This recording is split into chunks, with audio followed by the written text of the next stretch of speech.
Well, when is the last time you resisted authority? Now, I know you've done it. We're all lawbreakers. We've all done it. If someone would tell me I've never, ever disrespected or disobeyed authority, I would think that, well, maybe the Lord's in the room, because that's about the only person who didn't do that. So we just have to ask ourselves, and I start out with this, when's the last time you resisted authority? Because for some of us, it might be really recent. It may have been this morning with your children. If they didn't listen, if they rebelled, then maybe they resisted authority. It may be you got pulled over on the way to church because you were going a little too fast. Maybe that's happened. Now, it's happened from our youngest age, from the very first time we told our parents, no, you've resisted authority. Now, we don't have to teach no. I don't even know where they get it from. But all of my children, at one point or another, you've asked them to do something, and they're this tall. And they'll look up at you, and they'll bow out, no. Do you know how far I can kick you? You going to tell me no? Where did they get that from? I have no idea. But we're lawbreakers by nature, so resisting and rebelling against authority comes easy for us. It comes easy for us. There are multiple areas of authority that we're accountable to. From childhood to the end of our days, we will have authority figures over us. They all have one common denominator. God put them there. That's what we have to understand. The authority that are over us, over each of us, God has allowed them and put them and ordained them in the places they are. So if we can keep that mindset, if we can keep that frame of mind that says, the authorities that are over me are ordained by God, it might help me to obey them a little bit more. Because I realize when I just obey or disrespect authority, I'm disobeying God. That would make a difference. If I could rationalize and reason it out first, it would help me. In today's text, we are taught that all forms of authority come from God. So to rebel against them is to rebel against God. That's probably why we're told in 1 Samuel 15:23, to rebel is the sin of witchcraft. Right? Do you remember what happened with Samuel? Samuel was there. Saul was given an order by God. The king of Israel was supposed to go take care of this. The Amorites, he's supposed to take care of them and extinguish them, wipe them out, and he didn't do it. He's supposed to wipe all the animals out, everything, and he brought the king back alive, and he brought some of the best of the animals back, and Samuel confronted Saul.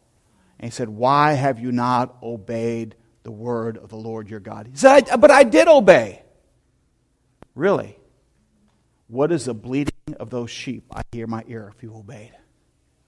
Well, you know that some of the guys want to keep some of the best and offer them to God. That's all you. And why is the king here? I got no answer for that one. Well, you know, we thought we'd just bring him back and punish him publicly. But God said to do something and he didn't do it. And here's a rebuke.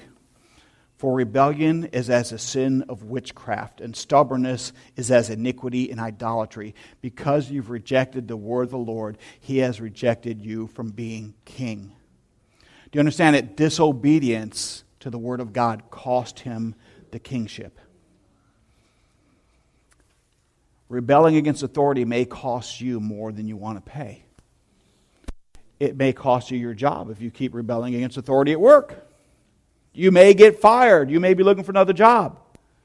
And then, what are you going to do? Well, my boss, it's his fault. Yeah, it's his fault that you didn't listen. No, I know, I get it.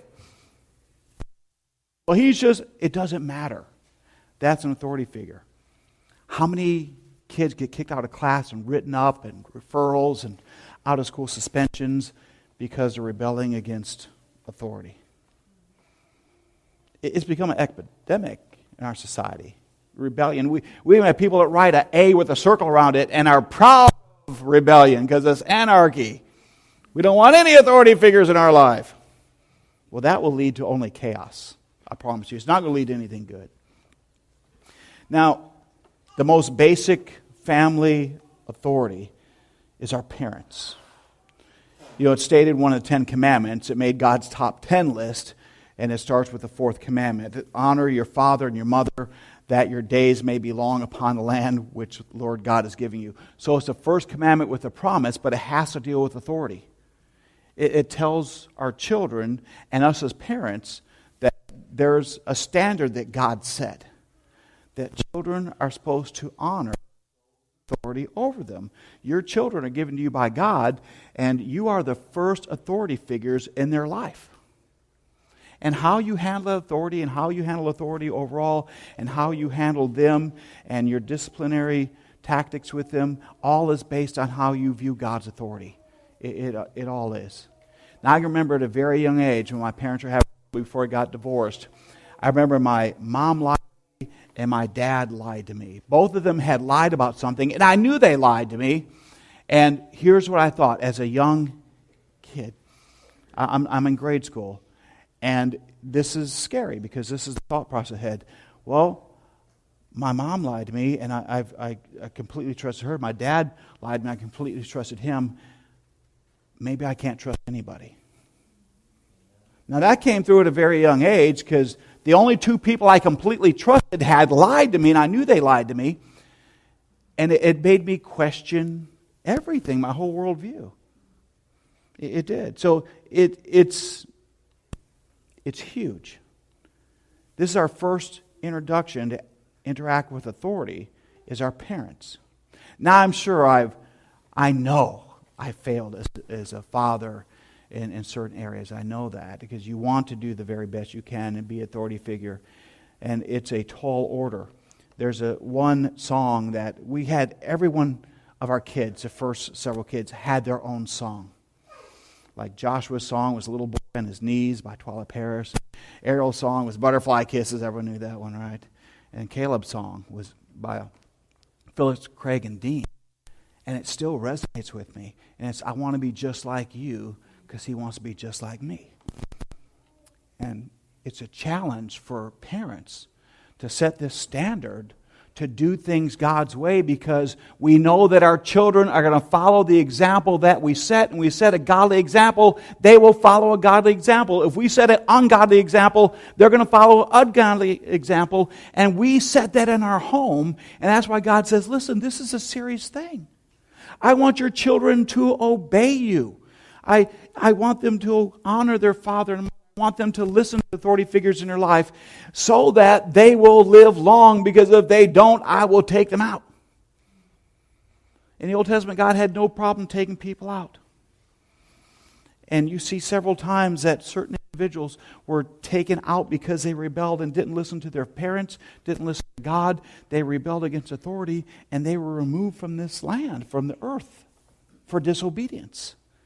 Matter of fact, when you read through the laws, one of the things you could do if your children continually rebelled and they got to a point, you would take them to the gate and you would stone them, because it's better for them to die than to live in rebellion against God and authority. It was a very serious thing. And I don't know how many people acted it out where they took their children and said, if you're not going to listen to anything, we'll take you to the gate, we'll end your life. But it happened. Because God says, listen, authority is very, very important. It's crucial to the way that everything operates. Because God is the greatest authority there is, and He's given authority to other people to use. And if everyone rebels against it, then it really maligns who God is. It maligns it. So parents are the ones who are charged to teach, promote an example of both establishing and obeying authority. And a society like authority will never succeed. Respecting authority, it starts in a home. It starts at the youngest of days. As children grow and develop and come in contact with other individuals, other authority figures, what they learn from their parents will determine how they respond to authority. Now, I've taught in school system, I taught in a Christian academy, I've worked with a lot of teachers and talked to a lot of teachers, and there's been a trend that's happened. Now listen, I don't know about you, when I went to school and I got in trouble at school, you got disciplined at school. Then when you got home, you got disciplined again. And then if grandma and grandpa or aunt and uncle came over, you got chastised again. Everyone got on you for messing up. You know what happens nowadays? Parents are going into the school defending their children's bad behavior to all the authority figures. And the teachers can't even teach the class in the way they like because there's so much rebellion in the classroom.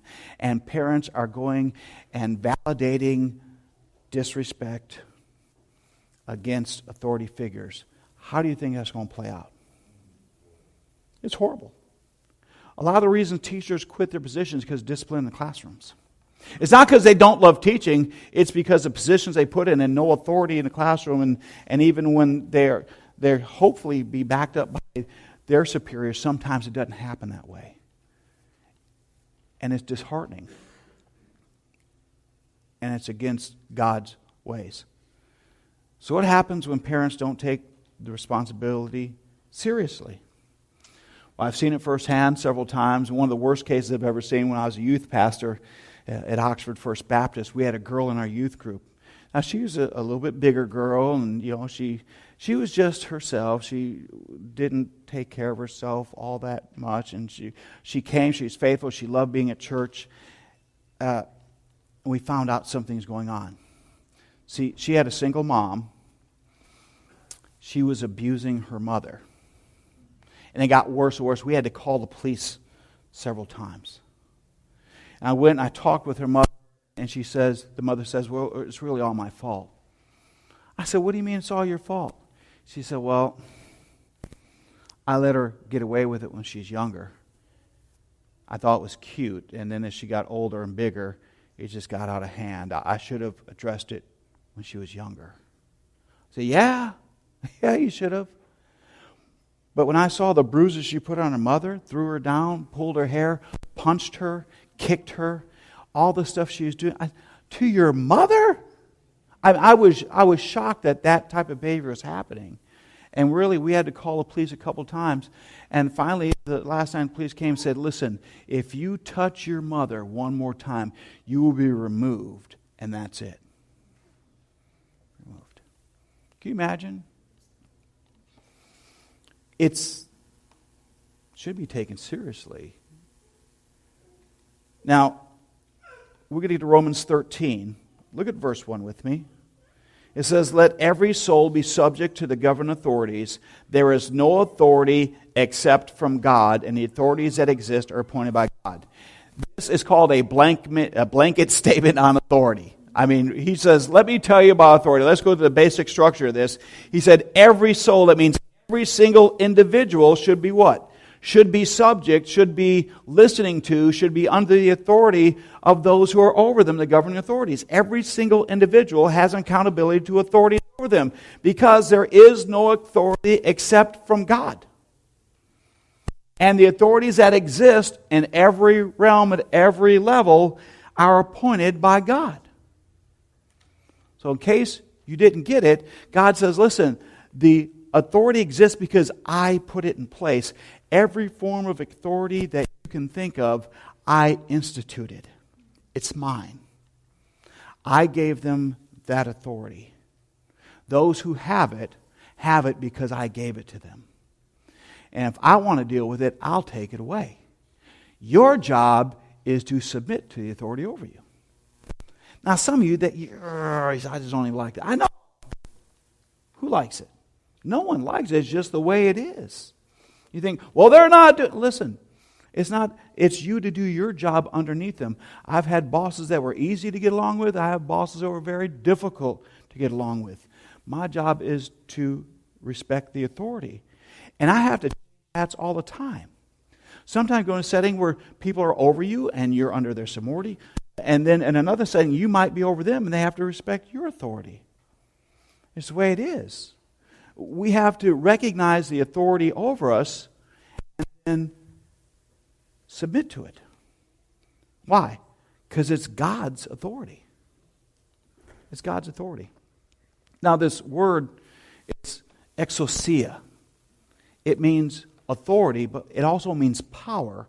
And it's used as power more than it is authority, but it's the same thing. Someone has a power over you or the authority over you, and you submit to them because God gave them power or God gave them authority, and it's there because God gave it to them, and you respect God's authority, so you listen to what they're saying. And the only time you don't is if it's illegal, immoral, and that's it. Even in the military, what happens? You're taught a chain of command. If they give you a direct order,